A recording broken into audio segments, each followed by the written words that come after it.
Hey, Kathy here from the Waynesville Library. I'm the Adult Services Librarian, and today I'm in the beautiful kitchen of the Senior Resource Center on Elmwood Avenue, and we're going to make a tomato pie. It's one of those things that just about everybody has a recipe for, but I want to show you a couple of tips and tricks to make it really, really great. One of the things that we're going to do is salt and peel our tomatoes. I'm going to show you a quick way to peel tomatoes. We're also blind baking our crust, which means we bake it ahead of time with some pie weights to make it nice and crisp. And we're baking it in a metal tin, which browns the crust better than glass or stoneware. And we are also shredding the cheese directly from a block rather than buying pre-shredded because it melts so much nicer. So we're going to go ahead and get started, and I'm going to show you first of all, see these tomatoes I've already sliced, and I'm salting and draining them a little bit to get some of the juice off. But I'd like to show you a really quick way to peel them, and so come on over to the stove and I'll show you how to do it. So to get the skins off of your tomatoes really easily, boil some water, make an X in the top with your knife, drop the tomato in. Usually takes about a minute. And you'll see when I lift it out that the skin peels away real easily. And then you can just slice and salt your tomato and put it in a colander so the juice drains out. I've got about a cup of juice out of those tomatoes that I sliced. And that's really what you want to do when you're making a pie, is to dry the tomatoes out as much as you can. Some people remove the seed packets in the center of the tomato, but that's where a lot of flavor is, so I don't like to do that.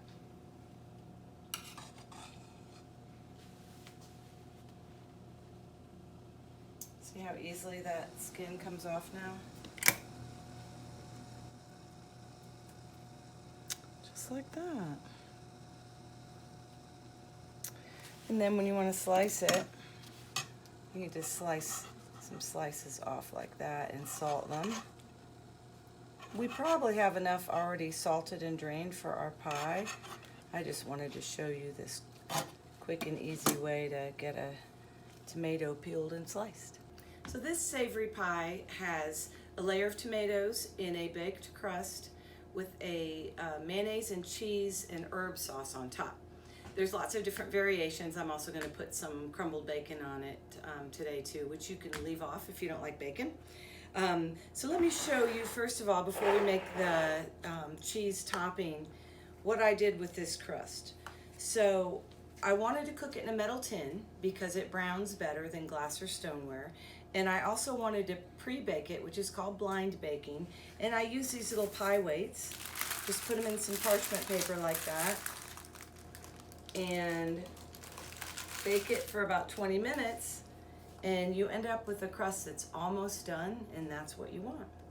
So these pie weights, I bought them at the kitchen store on Main Street in Waynesville. The little container looks like this. They come in really handy. Some people just use dried beans, but I find these to be way more convenient than trying to figure out if I've got a bag of beans that I can open up and pour the beans in here, and then, you know, what do you do with them after? I just feel like the little ceramic weights work the best. So we got our crust ready. So I'm going to set that aside, and I'm going to real quickly put together the sauce, and you'll see that the topping is just real easy. It's 3/4 of a cup of mayonnaise. Don't use low fat. This is not a time to cut back on calories. You need that texture, and the fat really helps with the flavor. Shredded cheddar cheese, I use sharp, 2 cups. Do not use the pre-shredded cheese.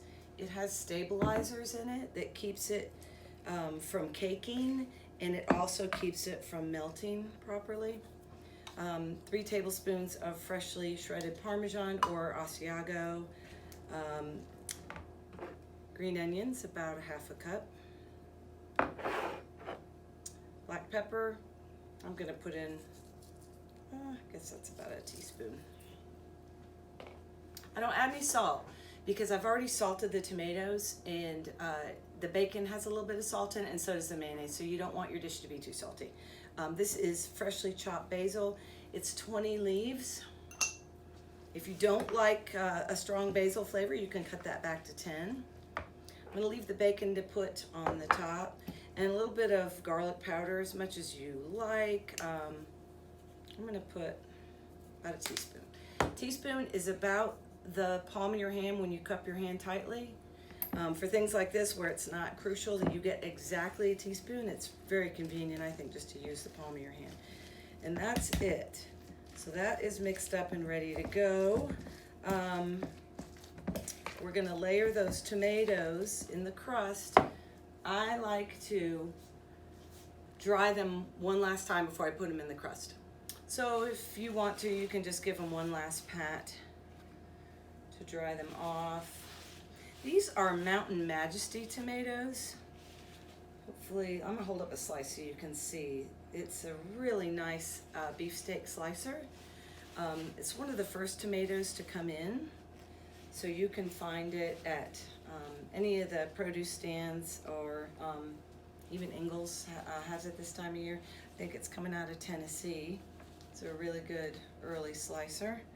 So remember, these are peeled. If you don't peel them, you're gonna end up with a stringy peel when you take a bite of the pie, and I just think that's kind of yucky. So I always take the skin off. So you just stack these in there. Let me get another paper towel. And as soon as you get it stacked as high as you like it, then you're gonna put your cheese and mayonnaise mixture on top. And like I said, some people like to take the seed packets out. Won't be quite as flavorful, but that might be one of those things that you wanna do for people that have an aversion to tomato seeds. All right, I think we're about there. One more slice. Looks pretty good. All right.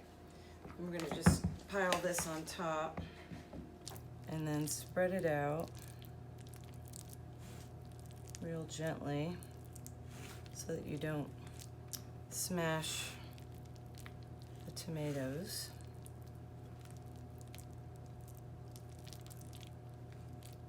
Try to seal them as best you can. All right. If you're using bacon, this is when you want to add it, or you can mix it in with the cheese and mayonnaise mixture, but I like it on top because it gets even crispier when you're baking the pie. So this is about 4, 5 slices. You can use as much as you like. All right, so this is ready to go in the oven. So we're gonna cook this in a 375-degree oven, and it's gonna take about 35 minutes, but we're gonna check it in 25, just to make sure that it's not over browning. And before we put it in, we're gonna take a little bit of foil, and I just made this ring to put around to protect the crust. You know, you can buy these rings, and I have one, I just forgot to bring it today, so I decided to make one out of foil.